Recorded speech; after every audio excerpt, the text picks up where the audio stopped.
sitting yet though, so no Mars yet because I haven't unmuted everything.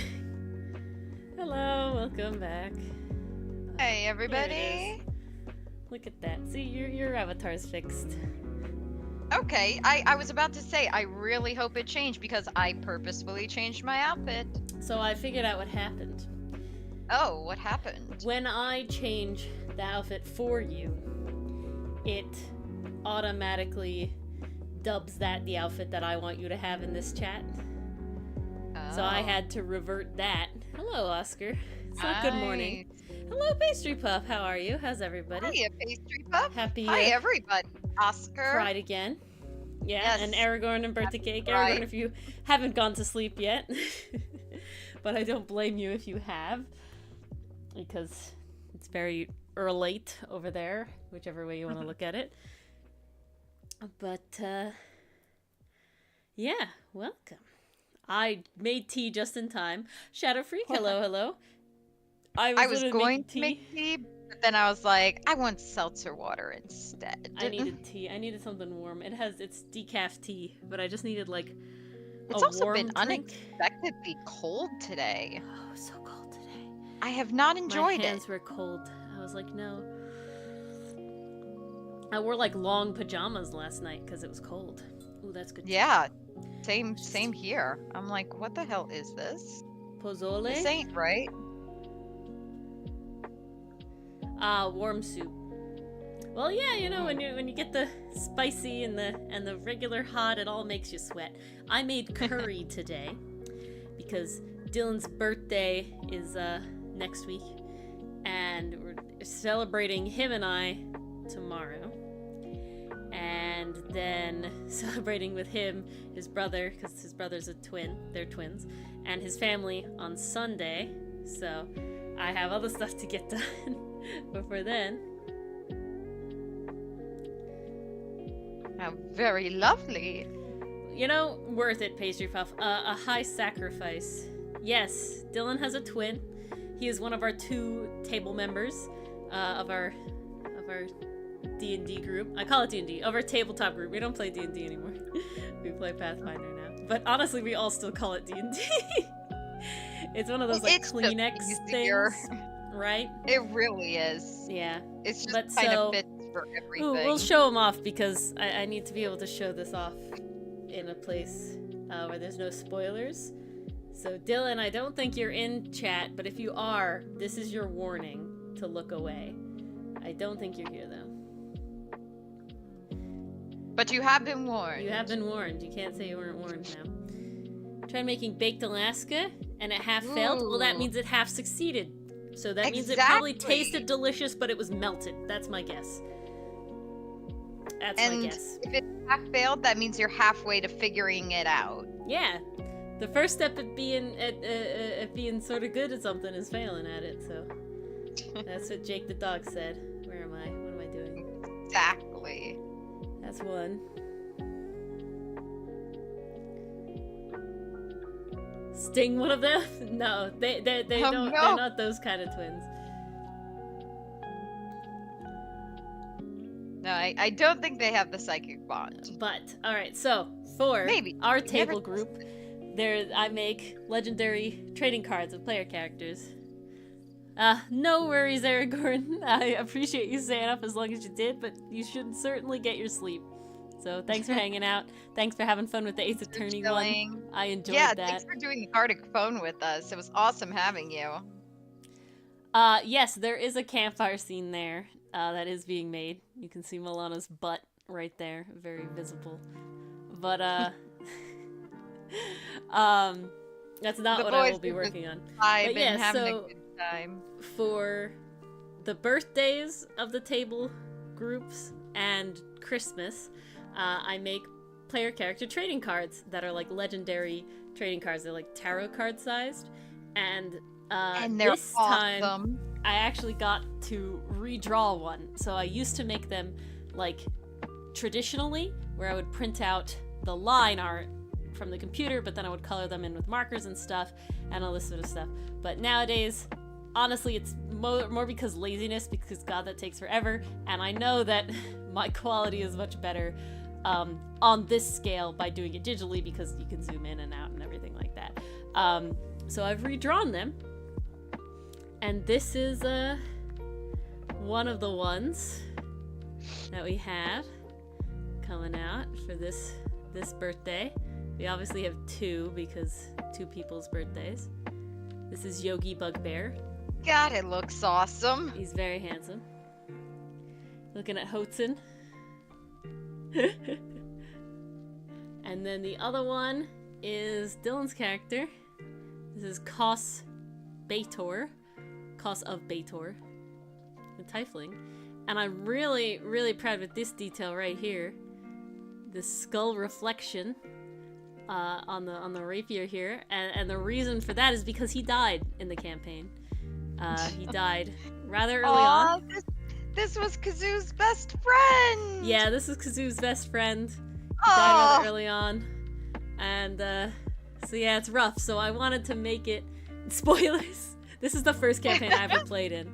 So this is the first character of Dylan's I ever played with. And he died. And it was all my fault. Stuck with Ori. And, yeah, so he's a very important character. He's also the first, digital character I ever drew of, like, player characters and stuff. So... You know, he means a lot. It was in 2019 is when I drew him originally. So that's pretty wild. My. So he honestly, he didn't glow up too much. He looks real good. As Dylan said, he lost weight. So he was much rounder in the face. I found something interesting. As I matured myself, all of the characters also got older. He was a sassy fun boy. He was the leader of our mercenary group. And then Kazoo ended up essentially being the second in command. More like a seniority thing. And then, yeah, and then Kos died. Expected to have any responsibility. And it was all Kazoo's fault. But now he sort of inherited this role as leader, which he was not made for, not meant for. Bad. And, yeah, hilarity ensued. We had a funeral for him. And we just have other ones.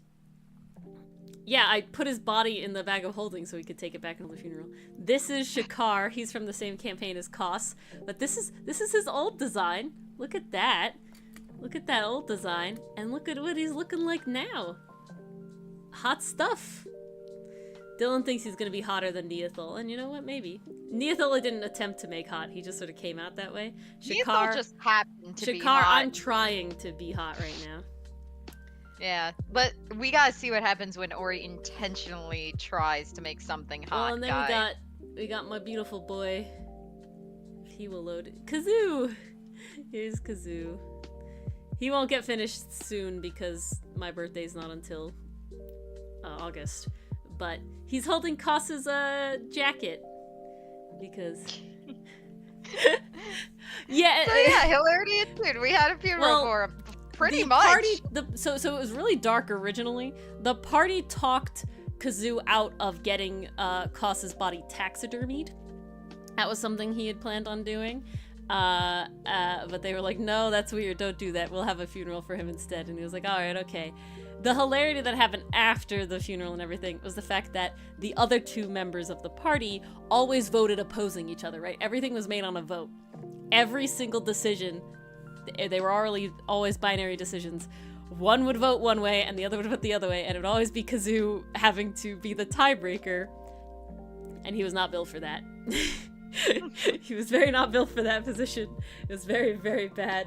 He made some pretty horrible decisions. But yeah. Poor man. That's what it is.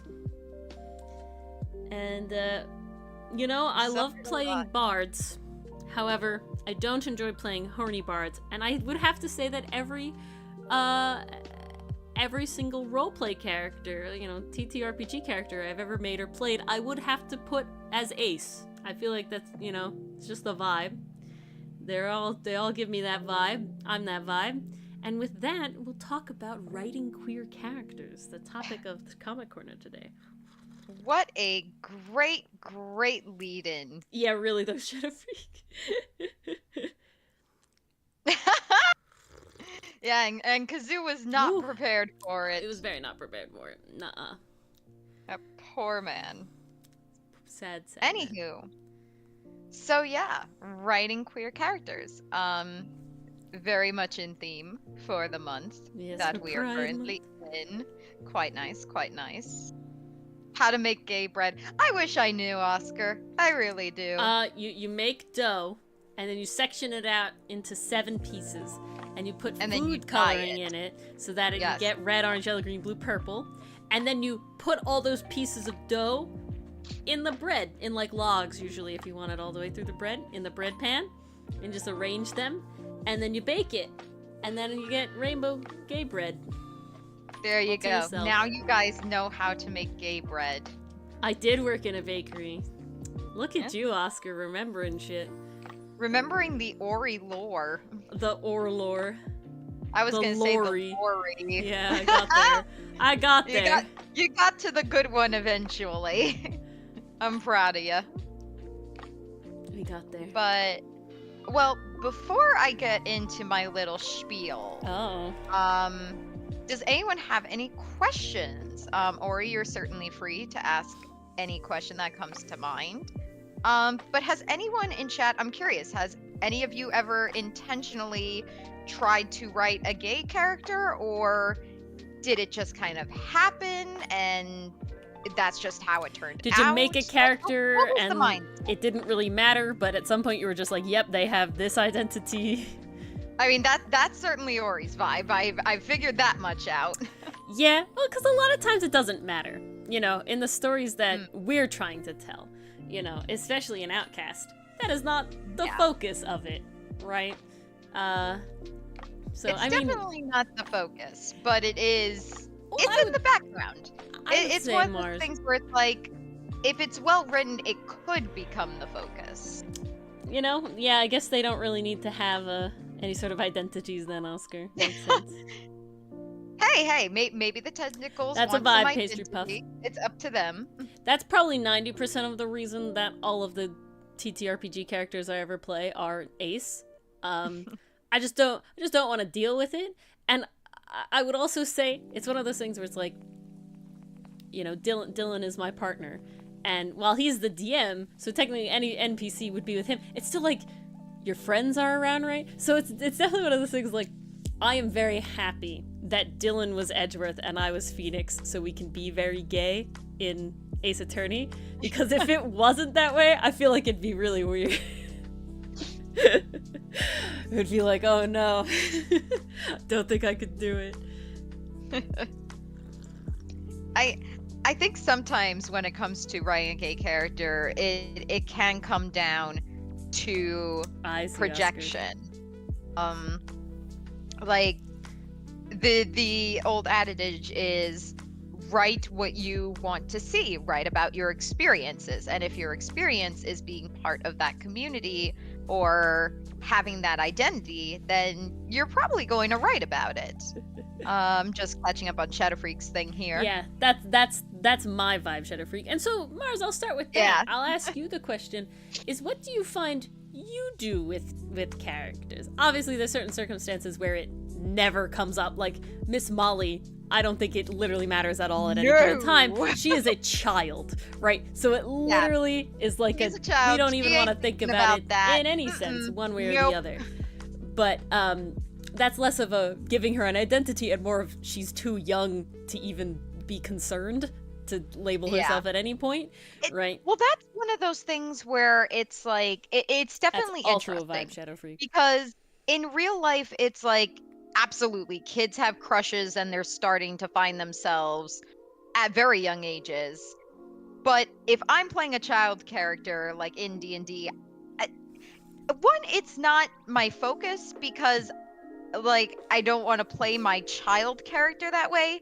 But also, I'm just not interested in role-playing that way. It's kind of like what you said, Ori, where you're like, I don't want to flirt with the people around my table. I just kind of want to like, I don't want to flirt with Dylan playing a character around you and our other two. Yeah, like that, like that's table awkward. members. It's just like, no thanks. It's funny with Edgeworth and Phoenix because half of it's written there and 90% of it is me stuttering and Dylan making innuendo, right? Like there's half very of it is little written effort. there, and it's me teasing Phoenix about Edgeworth. Yeah, and then it's me as Phoenix stuttering and Dylan making innuendo, which he'll do either way. So you know. Oh yeah, we're all and good. that is phenomenal.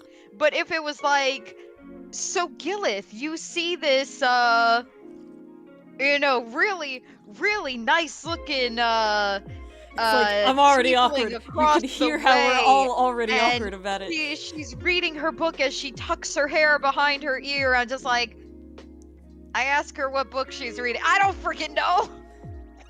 It's not gonna get flirty, I can promise you that. But Well, that's fun, pastry pup. when it Well, comes see- to writing stories and things like that, like we'll take Outcast for example. Certainly the sexualities came a little bit later. Like, it was definitely, we wanted to flesh them out personality wise first, because that is where your story comes from. Your story comes from who your characters are, what they value, and how they're going to change throughout that story. And of course, like any kind of identity you have, gender, sexuality is a part of that for sure, because it's part of who you are. But I feel like having a foundation first, you can certainly start out with sexuality first. Like, let's say you go in knowing, okay, I want to write a boy's love, or I want to write a girl's well, love. then it's Like, kind of okay, necessary. now it's necessary. Like, you have gone in with that idea. Now the sexuality is the focal point. But even then, not too heavily, because at least from my perspective, the good boys love or the good girls love are the ones that focus on the characters' flaws and them working together and communicating to reach a conclusion and better their relationship. Now that still centers around their sexuality, but it also centers around just them as people. And that's kind of an interesting thing when you ask, how do you write a queer character? It feels like a loaded question to me, because my immediate answer is write them as a character first. Give them personalities, give them likes, give them dislikes, give them flaws, give them everything you give a character. Well, I think it's interesting that you say that, Mars, and the reason I ask this question is because, especially in a comic like ours, I actually have two questions, but I'll start with one. Okay. Especially in a comic like ours, Outcast, where it is not their identities, being LGBTQ or not, are not the focal point of the story, right? No one's in, romantic or sexual relationships like that, like canonically in the story that we're trying to like show or anything like that. That is not the point of the story, right? So adding that is sort of like this additional thing. Now, I'm curious as to, especially in media, a lot of complaints are the idea of like, you're pushing, that these characters are one way or the other in your face. Why can't you just not like why can't these queer characters just sort of exist like people? Why do you have to always like announce it to the world in some way? And me personally, as a human, I feel that way too, right? I wish that it wasn't straight until proven otherwise. I wish you were just blank until you dated someone. It doesn't really matter what you are, right? That would be ideal. So when I'm thinking about the story, I never think about it, right? That's sort of a background thing. How do you feel about that, writing stories and characters like this in writing, where it's not necessarily the focal point of them being queer, but you want that representation, or it is sort of like self-projection, those sort of things? So that word you used, representation, that certainly comes down to what you mentioned prior, with people going, oh, why is this in my face? Why do they need to announce it everywhere they go? Like, certainly I'm sure we've all come across somebody who's like super into this TV show, and then there's a gay character in it. They either drop the TV show, or they roll their eyes, or they're just like, oh, why'd they include that? But here's the thing, representation matters, like you said, Ori. And I wish with all my heart we did live in a world where, it was fine to just date and love whoever you wanted and not be expected to give an explanation. It really is a luxury and a privilege for people who identify as straight and heterosexual and cis to not have to deal with that. But that's just not the reality in some cases, because there are some lucky ones out there with accepting communities and families, so I don't want to overlook that. But not a lot of people have that luxury of having people who are understanding.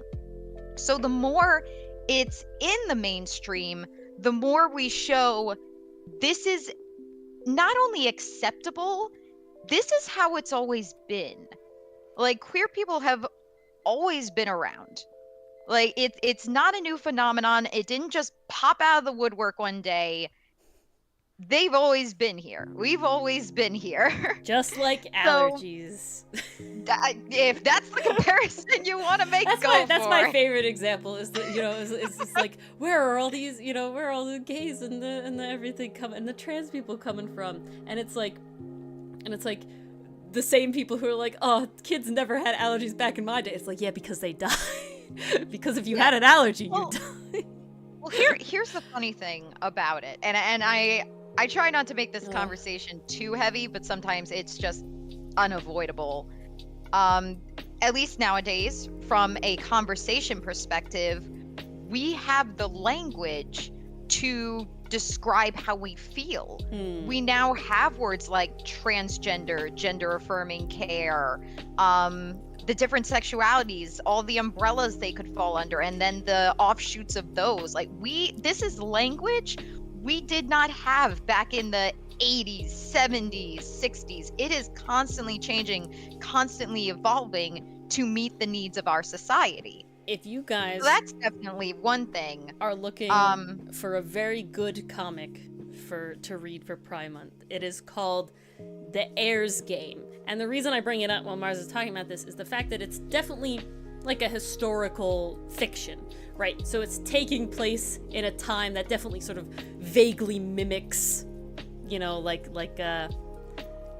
like mid-century, sort of like peasants and royalty and like Victorian era sort of vibes, right? And the reason I bring that up is because the main character is gay, and and he gets his lover and everything, and the two main characters gay, and then there's one side character, she's lesbian, and she gets her lover, and it's very nice, and it's a very diverse cast in that way. But the idea is that they don't ever label it, because like Mars said, historically there weren't labels like this. You get moments where it's like, oh, there's people like me, or yes, they're like me, or you get moments where it's like, oh, hey guy, do you like guys? And he's like, yeah, and they're like, neat. Like, they never call it gay, right? And so that's sort of the interesting difference that sort of Mars is talking about, where those people existed, but they just didn't have labels for it.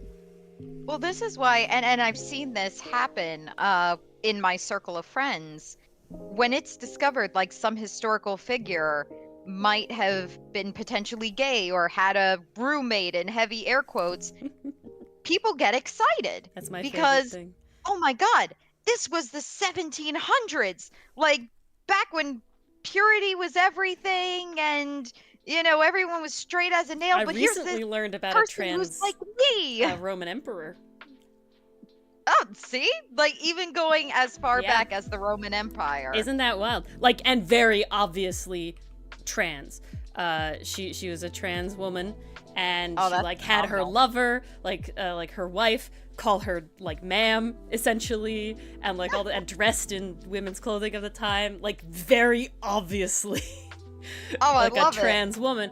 And history, erases that sort of thing too, right? When it's less acceptable during history. That's why you get these things that are like, really? The historians thought they were just roommates? It's like, no, they didn't. But they couldn't tell them that. They couldn't accept they covered that. it up.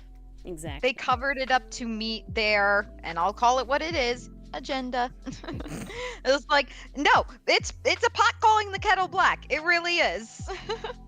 I promise, guys, I'm not trying to get too passionate, but I certainly have some thoughts. It's a good topic. We like passionate Mars, guys, to a right? lot of chat? Discussion. We like passionate Mars. But to bring this back, Mars. To bring it back around to writing, the reason I personally I was very on board when we started thinking about sexualities for our characters and even identities for our characters. Even when you come down to our story as a whole, you could argue is an allegory for, I mean, A any lot of kind of things. minority, Yeah. any minority, really. Because there are themes of acceptance and And uh outcasts. what was that? And outcasts. Outcasts. Yeah, I mean, it doesn't get more obvious than that. Mhm. Like we were kind of very on the nose with that one. I even worried about that when coming up with the title, but I think it's my done well. worries were assured. Yeah.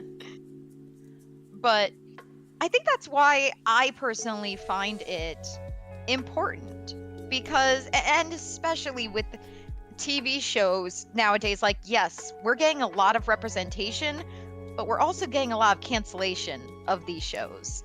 And we're also getting like That's another banned topic. books with queer characters and stuff like that. And again, guys, I swear I'm not trying to get political. I'm really not.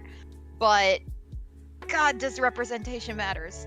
It matters so much for people to be able to see themselves as the hero of a story and feel empowered from it.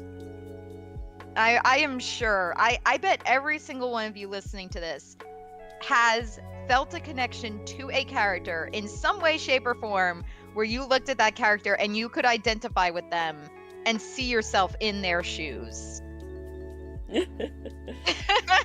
Oscar. Well, I have an interesting question, Mara, sort of going back to our comic and everything like that, because you did. Totally. Yeah, I wish, Mazin, I wish. Mason. I keep doing that. Wish Mason. Mason. I seriously wish. Like I said, I am waiting for the day where it's just normal to love who you love and no heavy explanation has to follow. It's one of those things where it's like, I don't think about it, so my brain is kind of empty. Mars and I were talking about, like, the sexualities of our characters, and I was literally like, I have one thing that is like, I need this to be this way. Was Milano needs to be ace, and I was Milano like, needs yeah, to be ace. Cool. And I'm like, this is it. I don't, like, they could be whatever else. They could be orange, you know, it doesn't matter to me. They could pick a flag, roulette, doesn't matter. I'm good. I'm chill. It was like, Milano has to be ace. I was the one who was kind of thinking about the characters where I was like, I think Synod is Pan. Yeah, and I'm like, cool, works for me. I think clerics could be bi. What I think is very funny, though, well, no, sort of getting back to this, is the idea you talk about, like, how our comic is sort of allegorical. In that sense, the actual discrimination doesn't come from them having, you know, them not being straight or cis or anything like that, right? It doesn't come from that. So how do you feel, what are your sort of thoughts about writing, you know, queer characters in a world that is not our own? Right, that might not matter to them, right? That it might not be the big deal of the existence. So that could certainly pose a challenge if sexuality were a major focus, because at least the way we're kind of going, you could make the argument like, oh, if they're so hostile toward the callers, why aren't they being hostile towards another minority group? And then you just kind of get a lot of kind of conflicting ideas that just aren't going to mesh very well. I think that's why we have the sexualities as like, oh yes, they exist. But as far as the story itself is concerned, it's really going to come up too often, because that's not where the conflict lies. The conflict lies in, will society ever fully accept callers for who they are? Will they stop fearing them? Will they stop persecuting the pirates? Why is the military so out to get them? Who's behind the military? Who's kind of at the helm making all these decisions? Why is the public kind of following suit? Who's the intruder on the island? Do they pose a threat to the callers? Therein lies the mystery. Therein lies the interest. And I think therein lies the more interesting story. And now the whole point that I said earlier with it being allegorical is that even if sexuality isn't explicitly talked about, the subtext is there. When we talked about Milano's backstory, we talked about it like literally. I think this was how you and I described it to each other, was Milano was the kid who came out to his parents thinking they were going to be supportive, and they weren't. Mhm. Now, he didn't come out to his parents or anything. There was nothing related to his sexuality going on, but there was a point that was story It's a relevant metaphor. that happened. Exactly. Metaphorically. You can read into that. You can look at that and say, Like Mulan. oh, I can see how this is a stand-in. Kind of like Mulan. I've also seen, like, I mean, okay, I hate using this as an example, but it still stands, and it's also what makes the case so ironic. Harry Potter, ostracized by his family, lives in a closet, goes to this magical world where he is accepted and he has friends and he prefers that to his home. There's a lot for queer people to relate to there, and a lot of people did, even though nothing about that had to do with Harry's sexuality.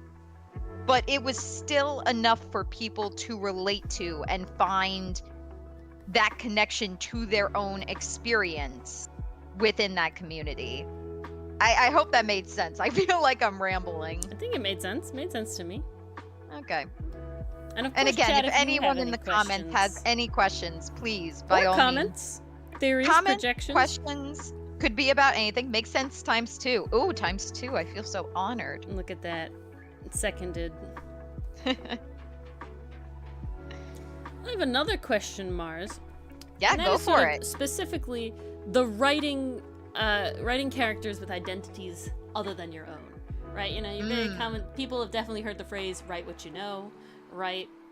So writing sort of for an identity that you know you're not a part of. Whether you're straight and you're writing a queer character, and it's a different kind of queer, you know, cis versus trans, everything like that, anything in between. While they're all under the Rainbow Army, Alphabet Army umbrella, they're not necessarily all the same experience, right? Some of them have to do with gender, some of them have to do with sexuality, romantic orientations. On top of that, there's like 80 different layers to all of it, right? How do you write characters, or how do you feel, you know, about writing characters that don't share the exact identities of your own? Because obviously that's the easiest to write from your own experience. So step 1, and I will repeat this until the day I die.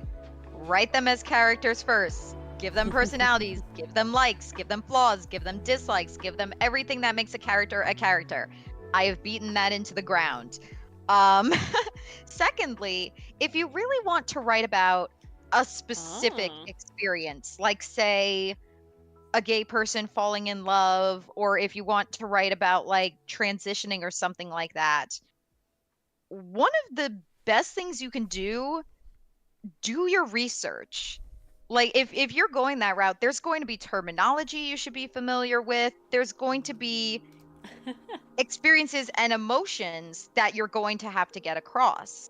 Watching videos of someone speak about their experience can sometimes help you get an idea.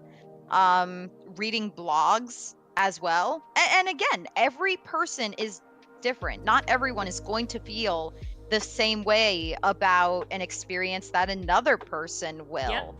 Yeah, Mason, ask someone who's had that experience. And you know, that doesn't even have to be for writing. That could just be showing interest in them as a person.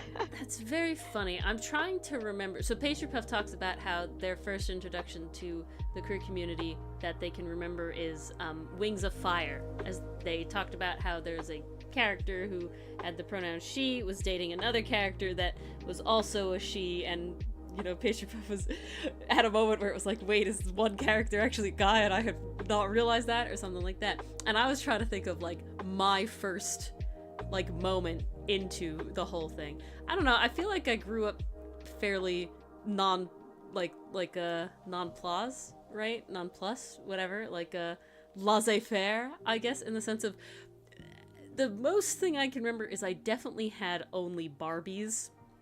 I never had Kens. So if there was any like roommate stuff, it was like, yes, it was just Barbies, so it never really mattered, right, or anything like that. But I don't think I was actually like, I don't have any memories of fully being introduced to the terms and everything and to like actual stuff until high school. Like, never really interacted, you know what I'm saying? But I was never really told it was wrong in either sense, right? I was just sort of, I existed in the world, you know, and it just never came up or something like that. I feel like I do remember recalling my mother saying something about one of her cousins is gay or something like that. I have like a slight memory of this, but most of it was just kind of like existence. Do you have a memory, Mars? So I certainly do. It was back in high school, I believe either sophomore or junior year. And I had, I forget if I reconnected an old friendship or this was a new one starting out. But long story short, she introduced me to anime. It was Attack on Titan. And then she introduced me to fan fiction. And the first thing she recommended me was a John and Marco fan fiction. Modern day AU. One of them has memories of their previous life. The other one does not. So definitely some angst for the win. Of course.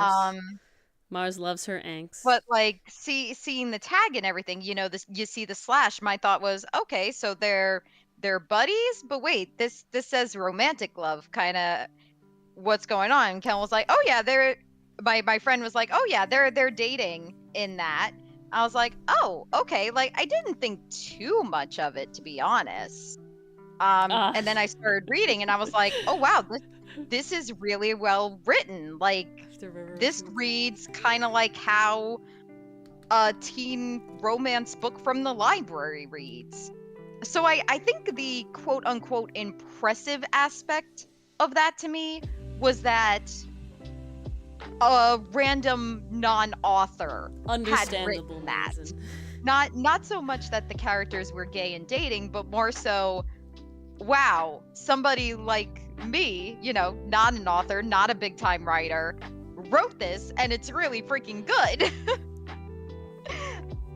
But that was definitely my first foray into the same-sex pairs. Because then following that, I did become a bit of a shipping fiend. I think I still am to this day. It's definitely a thing. I'm not gonna deny. You are a shipping fiend. There's no question. But I think when I think about shipping, like if we're talking in terms of fan fiction, you still kind of consider, okay, how do these, like, at least I know this is the case for me, how do these characters help each other? Like, how do they learn from each other? How do they grow? How do their strengths cover the other's flaws? Because, at least from my understanding, please correct me if I'm wrong, but that to me is a partnership. You know, you got the good with the bad, but you have I know how to read calendars and Dylan doesn't, so you know, it works out there. Yeah, see, exactly. It's one of those interesting things where it's very much, it's like, I've been in a very long-term relationship, right, at this point. I think it's 9 years at the end of this year. And, Garnet's a good one, Shadow Creek. Ooh, Garnet is a good one. That was the first time I saw it in the mainstream. I feel like I remember the Modern Family, and Cam I was very mad. And Mitchell. I feel like that I saw before Steven Universe was out, if I remember correctly. Because I think that was out long before, like, significantly before Steven Universe was a big thing. But, it definitely was. The problem was my parents never watched that. Oh yeah, my family, so my parents loved that show, so I definitely saw that pairing a lot. I'm trying to think if I saw anything specifically before that was like, explicitly, a gay couple or something. Not that I can recall. Yeah, it's very much as like there was one point where I was introduced to fanfiction and I don't remember questioning it ever at all. I remember my friend being like, here, we ship these characters. And I was like, yes, we do ship these characters. Great. They're both guys I feel like with fanfiction, you're just along for the ride. We're just here for it. But, that also might be something with, I was very, like, nonplussed about a lot of relationships and stuff, while my friends were definitely like, oh yes, boys. I was just like, I'm just here. We're just chilling. Yeah. We're just going. So I never really thought about it a lot. Vibing. But ooh, that's interesting. Pastry puff. That's very. I would agree with that. I would definitely agree with that because, sometimes canon does provide, I'll call it, a very good argument for why two characters should be together, even if it's unintentional. Best example there, Reki and Langa from Skate the Infinity. Yes. Like, oh my god, if there was ever a pairing where it's not canon technically, but there is so much fuel, it might as well be. That is the first one my mind jumps to. Also, Milo and Bisco. Yes, God. Bisco, frick. Thank you. Yeah. Jesus Christ. Milo and Bisco, literally, aside from straight up making out on screen, they are totally together. It literally, though, they had to have a woman kiss one of them just to make it so that they could still claim somehow that it wasn't. Even then, at the end, they leave the sister behind in the city to go be the president queen that she is. Yeah. While Milo's just like, okay, bye, sis. I'm going off with my mushroom husband to go save the world. It's nuts. I was like, I'm sorry, you don't do that if you're straight. No, that one is really, this is not really how blatant, that works. But somehow not canon. I don't know. Okay, guys, spoilers for the Saibikui Bisco books, of all things, but there is a moment in the books where Milo has a temporary character death, and Bisco is just like, yeah, life's not worth it anymore without him. Yes, I'm gonna die too now. Yes, I'll die too. You don't do that for the homie, I'm sorry. Season 1, and Milo had the exact same reaction. You don't do that for the homies. On. You're so together. Bonk for spoiler. Oscar, if we prevented spoilers from everything you haven't read, I don't know if you'd ever get to that amount of content. There's so much content in the world. Oh, there's a ton. But yes, canon relationship shipping, I can definitely see that. Potential relationship dynamic, absolutely. So I guess there are totally pairs out there where you have some people who are like, oh, I couldn't see them together, but then other people are like, no, like, this is why it would work. It never happens in canon, but this could happen. Like, the potential. I'm waiting for that, Shadow Freak. Ooh, you've piqued my interest. My interest is piqued. Very excited.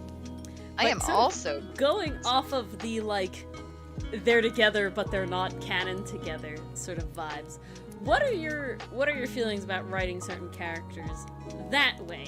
Whether it is sort of, in a sense, maybe more accidental, and it's more where it's like, no, these are two just like really close bros, but obviously, you can ship them because they do work together very well, but that was never the intention of the sort of story, to something as incredibly blatant as like Saibikui Bisco, where it's like, just stick the label on it, like it's there, like it's please.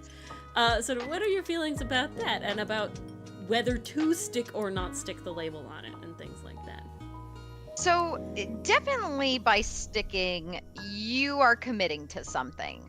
Not just committing to, writing an interesting, well fleshed out relationship, on the same level as any straight relationship would get, because, do it justice. They deserve the representation.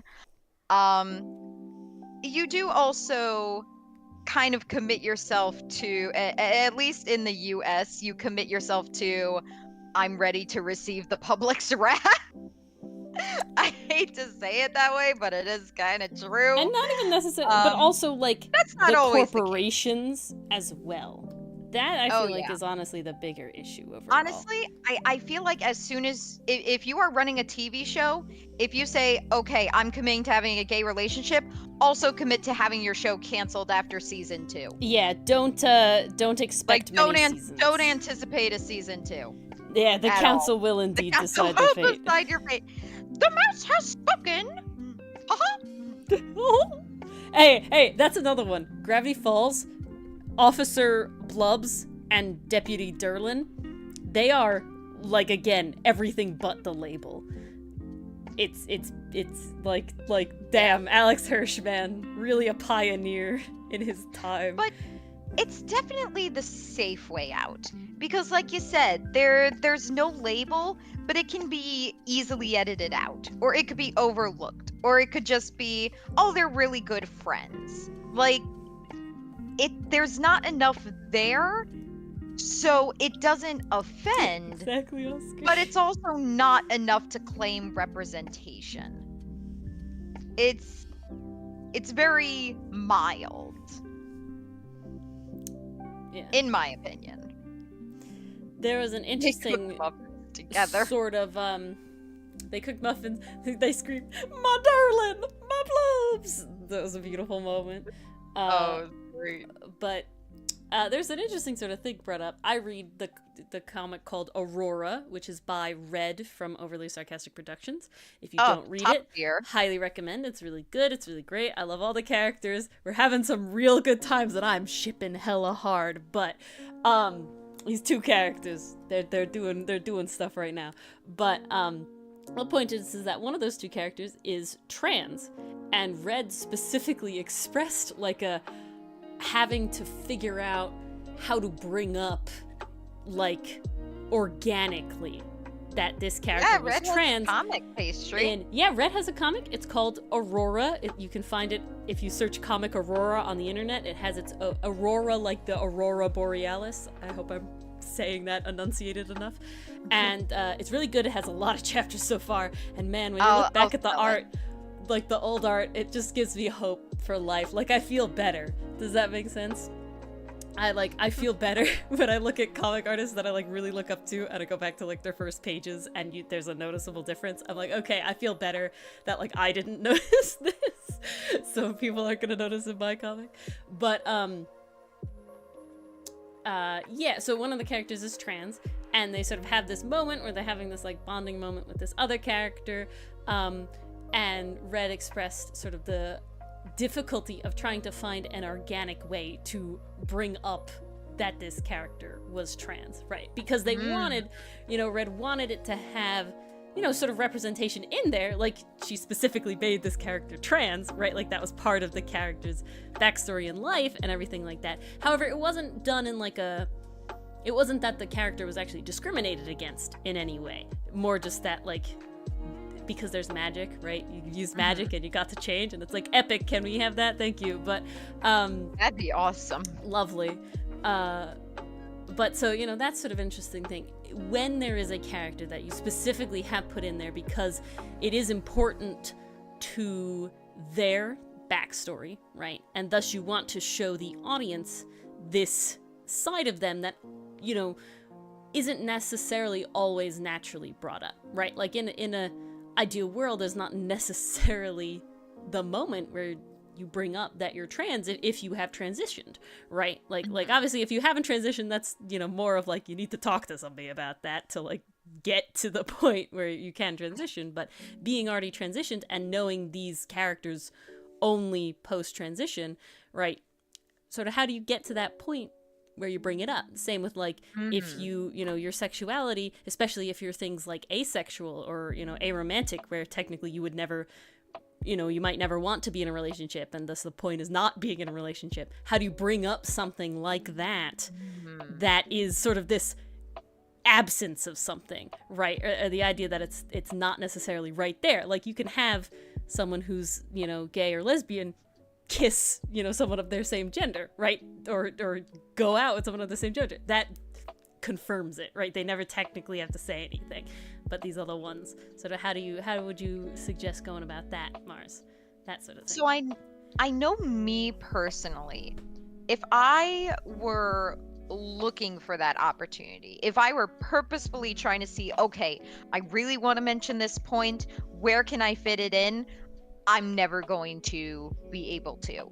Because if I'm actively looking for it, I'm already trying to force it.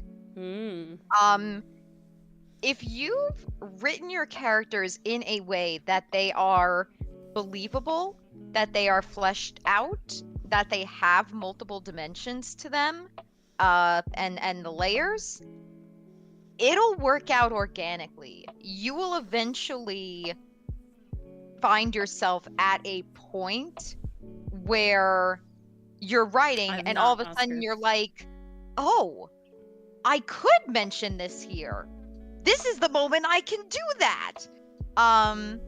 It's not so much in terms of representation, but with Ferrix, I really wanted Ferrix to reprimand Hotson for his behavior at one point in the comic, and I didn't know when it was going to happen. And I was actively looking for those spots, like, oh, he could do this at the campfire, he could do this then, but it never felt like the right moment. So I was like, okay, maybe I should just wait. Like, Hodson's still getting used to the island. Maybe it's too soon to have a big, like, blow up conflict. I'm just gonna hold out on it and see where the story goes. And then eventually, the Ferrix Hangout segment came up. These are two characters who are practically polar opposites of each other, now forced to work together. That's already setting up a good amount of tension. Now add on to the fact that Ferrix is the final hangout, meaning Hotson has already been with Aster and Sinnit and has subsequently put his foot in his mouth multiple times. And Ferrix knows about that. Because days are passing during these interactions, he's hearing about this at the campfire. He's talking with his friends and finding out what Hotson is doing and how that's making his friends feel. So by the time we get to his hangout, this tension has been bubbling for days now. And that was when I realized, okay, this scene can be more than just Ferrix giving Hotson a hard time. This scene can be Ferrix calling out Hotson on his behavior. And from there, the pieces just kind of fell into place. And that's how it came about organically. At that point, the story had just not really written itself. I don't want to say that, but it definitely worked into a realistic outcome. Like, here was this passage of time that allowed for tension to build. Here was this scenario where it was literally just the two of them, no Milano to pop out of nowhere, no Sinnit to interrupt. It's literally just them. And they literally can't. They cannot stand each other. So you know something going to go. Like, something's gonna blow. Again, that's not exactly representation, but it is kind of an example of how sometimes you go looking for these opportunities, and I'm not going to say you're never going to find them. Like, definitely try to find, I know this sounds contradictory to what I said before, but, you know, you do want to keep these ideas in mind as you're going through your story because they're important to your story. Like, you want to include these moments for a reason. They're important to you if you're trying to get representation across. They're important to the character because that's part of who they are. That's part of their core. So definitely keep it in mind, but try not to force it. Because I feel sometimes it's obvious when things are forced. Like, you guys ever watch a show where, like, they're showing, say, a queer character or someone like that, and you watch the scene and you're like, that is not something someone would say in real life. That is not how someone would react to that kind of situation. That has corporate charts written all over it, just trying to hit a checkbox on the diversity sheet. Because I've certainly had a couple moments like that where I've watched something and I was like, that was not genuine. That was the least genuine thing I've ever seen in my life. So would you say that your main advice would be, if you have something that you want to show? Yeah, Oscar, pretty much. Yeah. Would be that keep it in mind, but don't write to make a situation. Keep it in mind so that when the situation arises, you can see it. Definitely. Because again, if Ferrex was not the way he was, like going to the example I pulled from before, Ferrex is a brazen character. He is willing to fight for his friends. He's not going to back down, but he's also very insecure himself. And here's this random stranger on his island, like reminding him of all the reasons why he left the mainland. He's not going to run away. He's going to lash out because he feels attacked. He feels backed into a corner. And we've been slowly establishing that. In subtle ways. You know, he cares a lot about finding the intruder. He's helping set up the traps. Like, he's putting a lot of effort into getting this plan in place. And that's kind of more in the subtle way. In Ferrex's hangout, it really comes to a head where you see, like he is mad at Hotson. He is pissed off. He does not want this guy around at all. It's no wonder he acted like he did in that first intro. It's the feeling of this has been brewing for a long time. Like, this has been with Ferrex for days, and now it's erupting. And I hope that's how it comes across when that chapter eventually comes out. I mean, I certainly had fun drawing all the expressions, so I think it comes out. I had fun watching you draw all the expression. But yeah, in terms of representation, and let's say, thanks for hanging. Good night, Mason. Thanks for hanging. Thanks for talking. Love having you. But yeah, in terms of, let's say you do want to write a character who transitioned and you want to have them reference that. If the character is well written, if the dynamic is strong, if the relationship between the characters is strong, and it doesn't necessarily mean their relationship is a positive one. Ferrex and Hotson certainly aren't at that level yet. But it is a strong relationship. It just happens to be a negative one. Then it does work out. I think the pieces kind of fall into place. Does chat have any questions, comments, theories, projections? It doesn't have to be questions about this if you have thought of something else, but you can certainly, however you want to go. Yeah, really, anything. We are open to questions. My we love brain our has tangents died of around here. questions. Oh my god. No. Hey, I was going pretty well. You asked like 4 back to back, so I'm proud of you. I was really in this one. I came in hot, full of ammo, raring to go. You seriously did. I'm trying to think what else I could talk about in terms of writing. He's not a cat. No. My favorite thing is how you guys refer to them. How especially. Oh, that's so funny.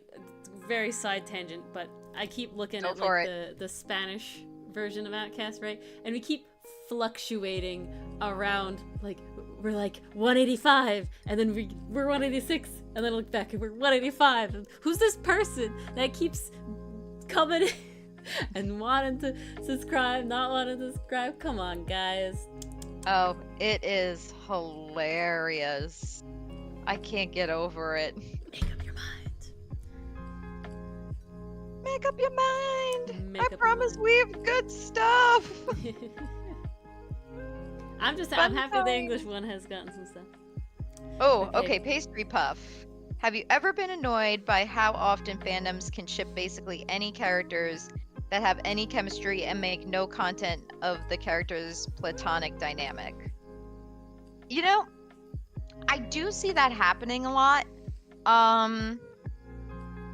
I'll be honest, Pastry Puff, me personally, it doesn't really bother because it's like as long as it's like an appropriate relationship, like no insane age gaps or stuff like that, ship whatever you want. Like if it makes you happy, if it's your comfort ship, I'm not here to pass judgment or anything like that. So But I can look at that and say like, okay, I'm glad that makes you happy. That ship is not for me personally. But I see what you're saying when you say like they ignore any potential platonic dynamic. Honestly, and I don't know if this is gonna make me sound like maybe a reverse hypocrite or something. I get annoyed when that happens in boy-girl pairings because everyone immediately jumps to ship and I'm sitting there like, but what if they're friends? I don't know what you'd call that. my most but pain. I can think of my most recent example. Oh, yeah. There was a new I'm so sorry, Ori. I'll No, it's just okay. finish this tangent and then you can talk. There was a recent anime that came out called, I think, Skip and Loafer. It looked really freaking cute.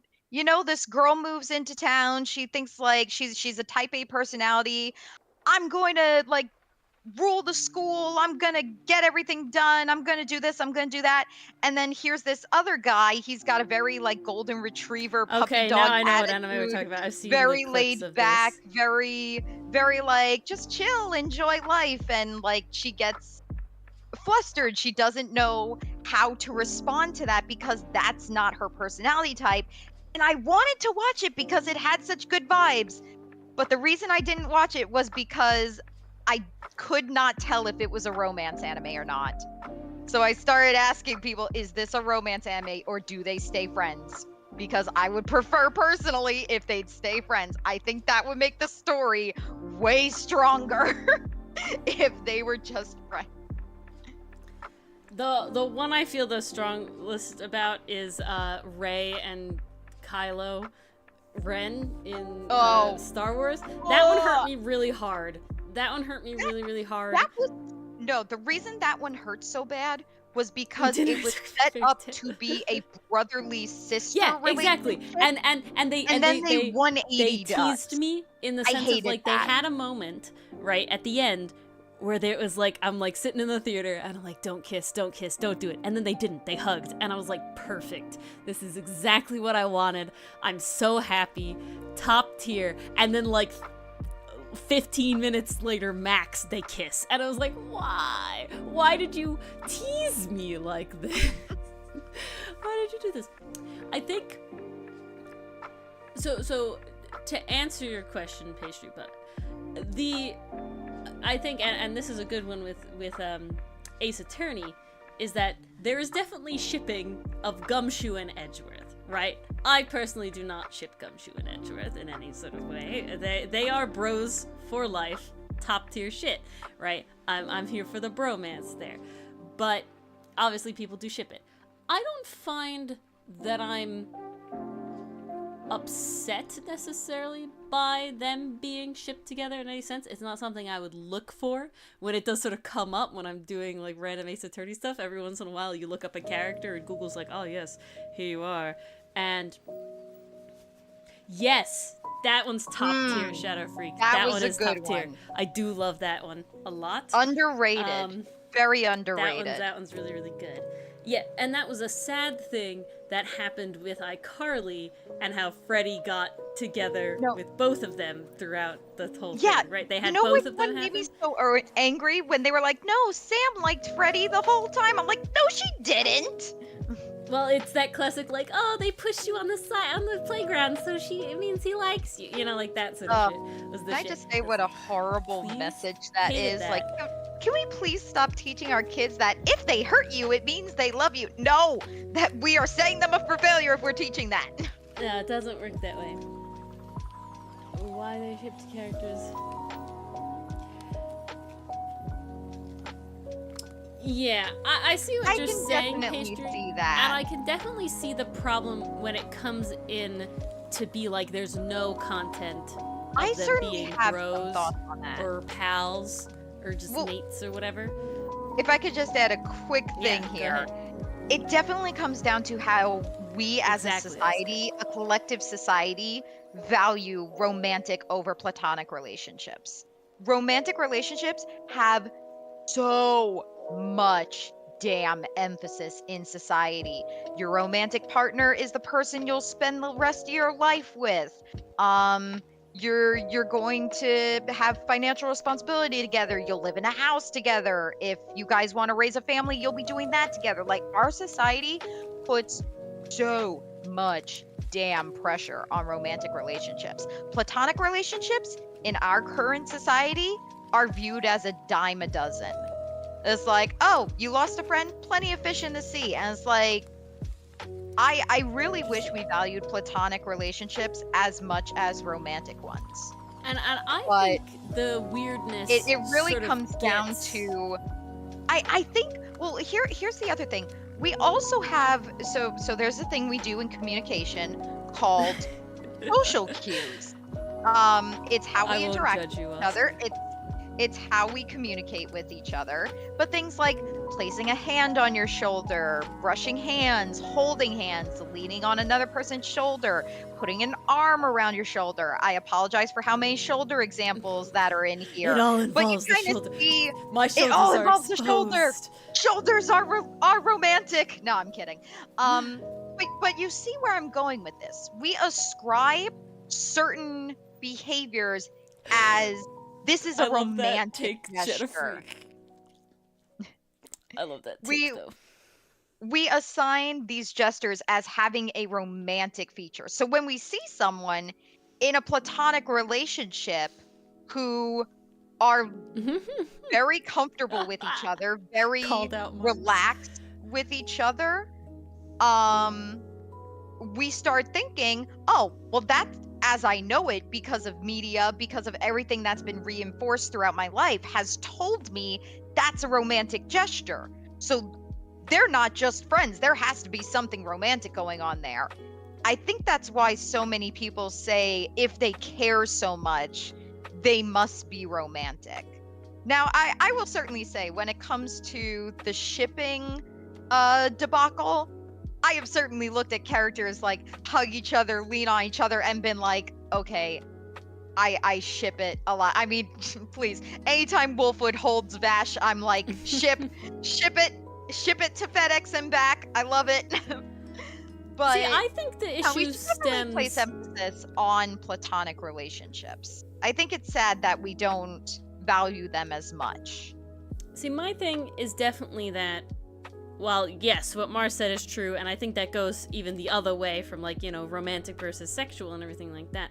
I think that there's not as Well, then we hard get of into a gestures line. that I cannot describe on here. But what I'm saying, I think that that the problem is, at least in my human experience, there's not as hard of a line, right? I don't think that there's, like, a moment, right, that suddenly makes this person, like, romantic over platonic, right? Like, I don't think there's a moment that necessarily makes it like sexual is very much like there are specific feelings involved here and that is it, you know, like that's kind of how it goes.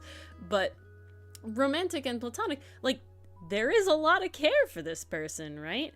And everything is kind of floaty. Exactly. Like, there is a lot of care. There's so many similarities there. And there's still the idea that you could live in a house and have some sort of domestic life with someone that is still platonic with you. But how do you, besides you two people existing and, like, having the just friends vibes personally, knowing that each other are just friends vibes, versus being romantic, like, there stops necessarily being a line.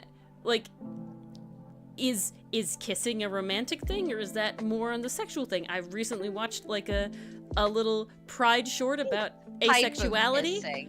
Well, but the point is that, like, there's, like, on the mouth, right? French kissing, I don't know. I don't do that. That's gross. But, the point is that, like, in this asexual, like, Pride, you know, animation that somebody did, it was the kissing that, like, got them to realize that, maybe I don't like this, right? I would say you can be romantic without that, but you could also be romantic with that, right? But if you can be romantic without that, you're not kissing your friends like that. You know, like the line gets blurred very easily, I think. And I think that's why it is so easy to take characters that are friends and move it to the other way. But I also think that it's also very easy to do that specifically outside of hetero relationships. And the reason I say that is because like Mara said, the media has shown a lot of hetero relationships, right? So you can very much tell the at least the media difference between like two characters that have that romantic vibe and that friendship vibe, right? Versus when you get to the point, especially with like guys, right? That sort of line of like getting too bro-y, right? Is like, oh, now you're gay. Like that was a big deal for a very long time and it's still around today. That colors it too, right? So I think that's a very easy to think that like guys showing any more care for each other than like fist bumps and drinking beers is like, wow, they're like they really care for each other. This is like unheard of. They must love each other, right? Like I think there's it like romantically, you can't being broing out is definitely like not as seen as only platonic, and that sort of thing. So I feel like it's just there's such a hard a difficult wishy-washy line between everything but like, you know, sexual like sexual love, right? Is the idea that it's like there's sort of like that's a line, right? This either one thing happens or it doesn't. There's not really a lot of leeway on whether you feel that way about someone or not. You either do or you don't. But when you have that sort of platonic romance, it's romantic. It's definitely like a gray area. And especially like Dylan was definitely my friend before we started dating. Now we weren't very, very close friends, but I think it's like, you know, you hear the classic of like one friend falling for the other friend. It's because you are sharing a lot of that similarity stuff, right? You know, if Mars and I lived in a house together and we like cooked dinners and did whatever, we would be like, yeah, it's platonic, but would the outside necessarily see it that way? We're doing kind of the couple shit, you know, right? Like, where is the line? I guess is sort of the vibe, right? How do you know? And that's why the roommates thing is so funny as well, because you can have people who are roommates like that. It's a very interesting line. Yeah, that's also true at Tathis, but there's also the equals smash. Yeah, exactly. So there's so much blur, I think. People smash on a date? I mean, sometimes. Not the first one, usually. Well, I guess it doesn't, you know, if you're looking for that. Depends on who you are and what you're okay with. Everyone's different. Everyone's comfortability levels are different. And everyone's searching for different things. Some people just want a fun time. Some people want something more long-term. And that fun thing could turn long-term. Life is weird. I also think another interesting thing that could come is with that we go back to representation, right? There's a lot of craving for representation of people with your same identities or you know, and things like that. So there's a lot more painting it this way, right? There's a lot of these two are really just close bros, but I really want this show to like represent me, like I've latched onto these characters and I'm gay. That's one of the things like I have wondered about, because and here's an interesting argument. Fans of the Owl House know that Luce and Amity, very good lesbian couple. Damn. Rain and Ida, very good non-binary bisexual couple. I love them. Beautiful. I love them so much. Then Hunter and Willow came on the scene. They are positively adorable together. They have the perfect dynamic, like everything I had talked about earlier. Each character has their own flaws, but they help each other overcome them, like in very blatant ways. Hunter has been cut off from his own peers. He grew up under his dictator uncle, and Willow basically helped him find friends, really encouraged him to come out of his shell. And then Willow, in the final season, had that moment where she wouldn't allow herself to cry, wouldn't allow herself to be upset, felt she had to keep everyone's spirits up. And Hunter, like, told her, like, you didn't screw up, just like, please cry, let it out. And she finally did with his help. That's some top tier relationship writing there. People got really mad when Huntlow became canon. I do think it was a small group, but there were some people in the LGBTQ community who were really mad that that was a canonical ship. And I have a theory as to why that is. Here's this corporation, Disney, known for heterosexual, cis, everything. Here's this little kid show that kind of came out of nowhere with the first canon gay couple that actually had a bearing on the plot. Both characters were relevant to the story. And then not only did they provide us with one, they provided us with two queer ships. So now we had young representation and we had older representation. The viewpoint at the time was, this is the show to watch if you're gay. Like, this is my comfort show. This is where I go to see people like me. Now all of a sudden, at least from the outside, it looks like there's a straight ship. My personal theory is, I think people felt like their territory, which they already have so very little of, was being stepped on. Encroached. Because, yes, encroached, another very good word. No, I think people got territorial because everyone referred to the Owl House as the gay owl show. And like, yeah, it's a joke, but there is some truth in that. It was very much made for queer representation. Now, eventually, the creator did come out and say that I believe Willow is pan, Hunter is bi, if I remember correctly.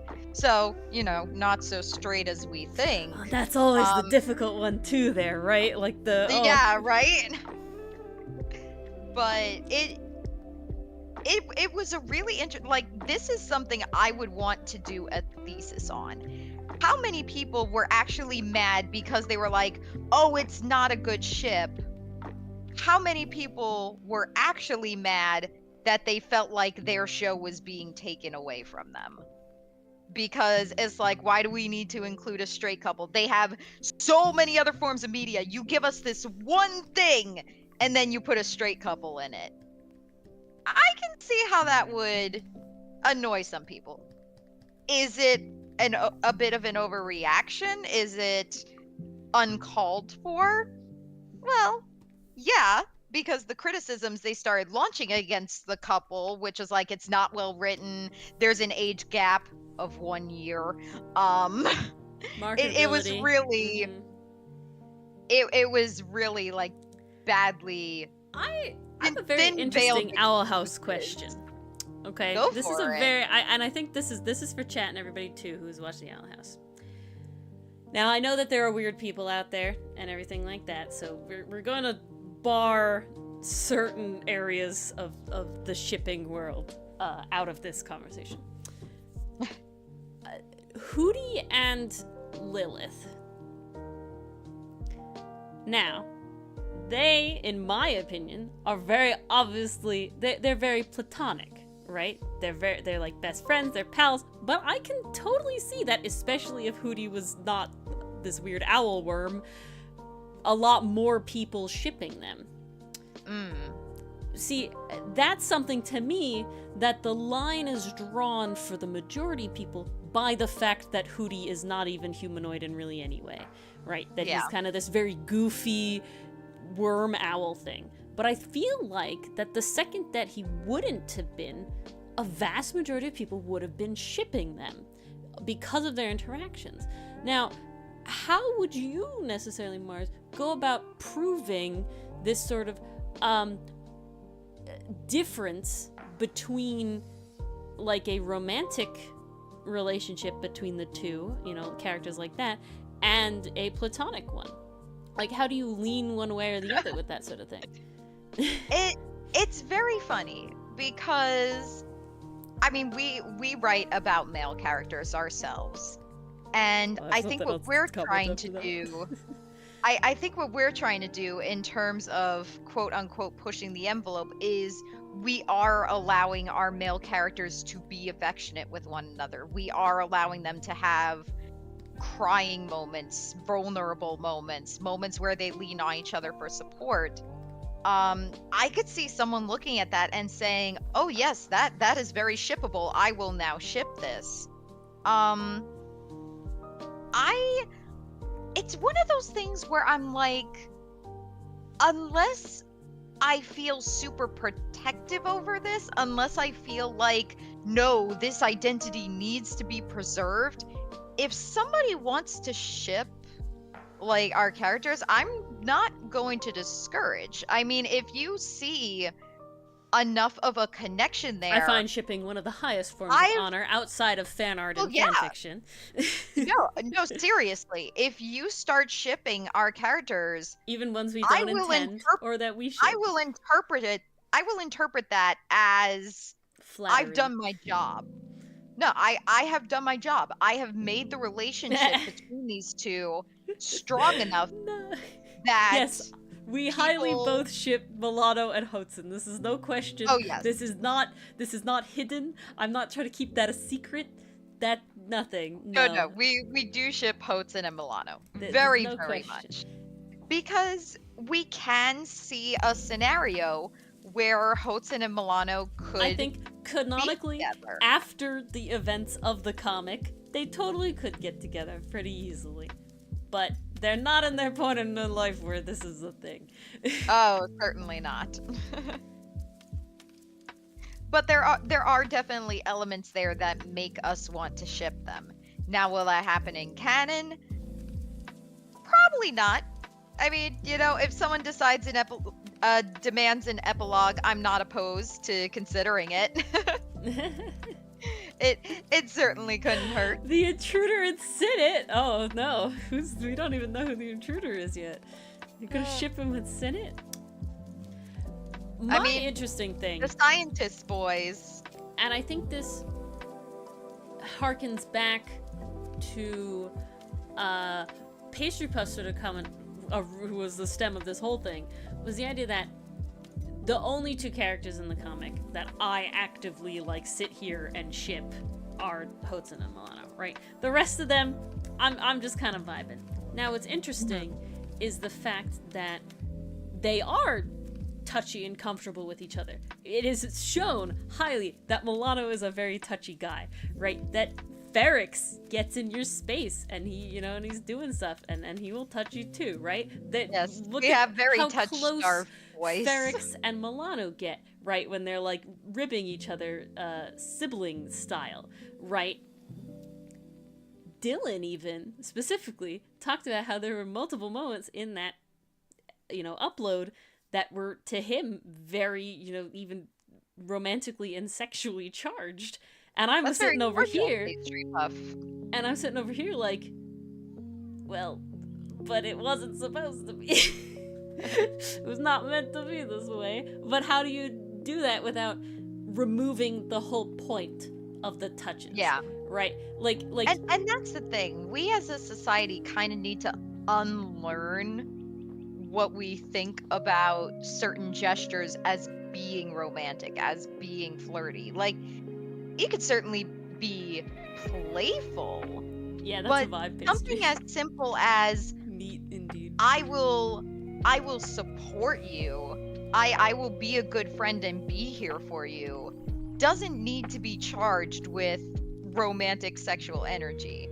I think that's a nuance we as a society will take at least 15 more years to realize. We are just not at that point yet, because we still live in a world where if a guy and a girl are in a show, they're just going to end up together by the end of the series. It's bound Very to happen. likely. Everyone expects it. So until we get out of that phase, I do not see our society really saying, yes, two men can lean on each other for support, and it doesn't have to be romantic. It could be, but it's not the default. So Pastry Puff, I guess and I think Pastry Puff's original comment was specifically the idea that there's a lot of shipping content, right, for two characters, but there's a lot less, you know, fan art and fan content of those two same characters being bros, right? That the default goes, that the fervor for creating, you know, out of canon content is for the ships. And now I have to say, I feel like that leans into the same sort of area of the fact that NSFW content is much more marketable as well. I feel like that's just the fact certainly more marketable of life, in the sense people of that spicy. Those are the vast majority of people, you know, like mathematically in the world want to consume that sort of content for one reason or another, right? But that is definitely the vast majority. So there are less people who necessarily have that same drive and desire to create for just the bros, right? Does that make sense? But do you know what I'm saying? Right? Like I enjoy drawing the characters, and I draw them honestly just on their own a lot as well, right? But I drew this one little fan art that was literally all the callers, they were just sleeping on each other, like if it was like a bus, like they're all sitting and they're all sleeping, big cuddle and pile. it was just the bros sleeping and being the bros, right? And that was the whole goal, and that was the idea. But oh my god. No. Yeah, that's what I was laughing at, Ori, not you. Oh, I was so confused. But yeah. I wasn't laughing at you, I promise. I was laughing at Oscar. No. Oscar's quote, not at Yes. Oscar. Oscar's quote. You were laughing with Oscar. But, yes, thank you. So it's sort of the idea that, you know, at that point, it's one of those sort of like, I guess I have to do it myself sort of things. Right? Like if that you really enjoy two characters being bros, you have to bring that content into the world, because unfortunately it's not, it doesn't seem to get the same motivation from people to make it, and the same motivation for people to purchase it. Like a big example that I constantly think about, and this is something I like constantly think about, and it is the fact that without a doubt, romance anything, specifically comics, do very well very fast, right? And I am no exception. It's lot like of comics I read are romance. There's no question there. I like the ship. I'm here for the ship, you know, because if they're done well, it's good vibes. But that is what the people want, right? And there's like a statistic done where like people who read like who read romance can read like tons of consume so much romance content in a day compared to somebody else, you know, reading or watching or, you know, consuming any sort of other content. Like it was like a massive amount of the fervor that these people have for consuming this content. And so then when you look at it, so who are the people that are going to make money? The people that have, you know, the ship content. Like that's easy. When you look at like artists with Patreons and Ko-fis, it's like what does the good money, the really, you know, the NSFW, the spicy.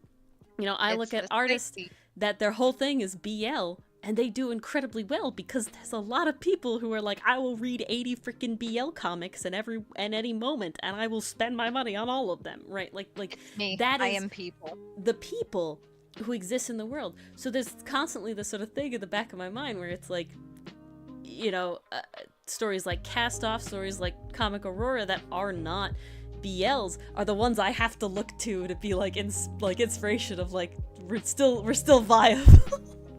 We're still viable as a not BL comic. Even people who commented, we got a comment on Outcast from the Spanish version of Outcast that literally says, please tell me this is a BL, and I had to say, no, I'm sorry, it's not, but we do ship them, I promise. I ship them, but it's not a BL, because that's not the focus of it, right? I don't even think the next comic, even though I want to have a relationship in the next comic we write, it still would never be considered a BL, because that's not the focus of it. Honestly, I want them to be together, like, from the start, and they're like, you know, it's great stuff. Oh, you want established relationship. Yeah, exactly. that's the next one. I think that's fun. Well, I'm also in that period of my life. But, you know. Damn, Oscar. Oh, goodness. Well, you know, Oh, compliments are nice. Yeah. But yeah, the reptile part of the brain. Exactly. So I think it's one of those things where, unfortunately, that drive, that motivation, a lot of the times, is towards the, you know, the romantic interactions, and thus the shipping interactions. And thus that is, no matter what, unfortunately going to be the main amount of content for any given character pairing. A lot. Oh, right? yeah. I mean, I don't play Genshin Impact, and I am still out here consuming tons of content. Like that's what it is. That's what life is, and it's just tough. Ito, I do like Oh, Ito. Ito and Goro. Yes. I still have to draw Milana. That's gonna be on the poll, right, guys? For those who don't know, this is Comic Corner, so I'm gonna pitch a little thing here. Coming up at the end of this month, there's going to be a poll in the Discord. I think all of you are in the Discord, but if you're not, you should join it, because that's where the poll's going to be. And it's going to choose what AU, quote unquote, that will be featured for the next quarter of the year. I can only guarantee quarters of the year, so because that's just my life. Yeah, one of them will probably be Genshin Impact, because I really want to, like, I've had an idea a long time of drawing Milano as Ito, and of course Ferrex as Goro, and that's all the ones I have in my brain. But I feel like at this point, Hotsun is very Kave, but we, you know. Oh, Hotsun is definitely Kave. The way Kave shakes his hand after he does the smash attack, I can't. But Aster is Alhaitham. You didn't see that coming? It was in the the Discord. It was in the Ko-fi calendar. Everything's in hot off the presses, man. All that sort of stuff. But yeah, so that'll be that. So maybe you'll vote for that, and we'll get Genshin Impact, boys. Yeah. We will have to see. Suppose on that note, going 10 p.m. Not for us. Definitely not for us. Yeah, any closing remarks, questions, comments, concerns, theories, projections, anything about whatever? Yes. Been trying to draw this feather, and my brain has been slowly dying. Midnight brain. I said it once. I'll say it again. This will be the hill I die on. If you want to write a queer character, write them as people first. If you want to write in any character, write them as people first. Someone's sexuality, that's only one part of who they are. Like they are so much more than that. They have hobbies, interests, dislikes, Nevermore. Ooh, I'll have to look into that.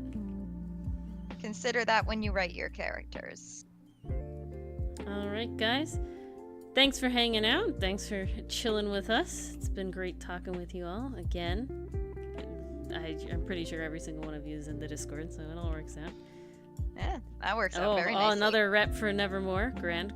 Make sure you check out our all right, I'll if you're check in it the out. Discord, see our Gardic phone scribbles. Yes, our Gardic from show earlier. scribbles from Ace Attorney. God, they were amazing. But yeah, it is a sock. It was a sock on the hand, Oscar. It was part of the challenge. I had to prove that I was actually drawing with a sock on my hand. But yes, thanks for hanging out, guys. We have Making Monsters Hot ? Again on Sunday for Drawings of Dragons. So you don't want to miss that. If you want to have any say in what monsters I attempt to make hot, attempt is definitely... Make sure you show up for that. The level, again, I only have 15 minutes to do so, just like everything else, but at the end you get to choose which one we finish. So out of all the options that we draw in 15 minutes, you get to choose which one I give color and shading and stuff to. So that'll be fun. I don't know how we'll do it, if I'll do it like I did it last time, or I'll do it a little more towards the collar level of stuff, but we'll see. And with that, yeah, hope you guys have a nice rest of your week. Happy Friday, and happy Saturday when you get there, and we'll see you guys on Sunday. Yes. Enjoy the weekend, you guys. Be well. Have a good one. Good night.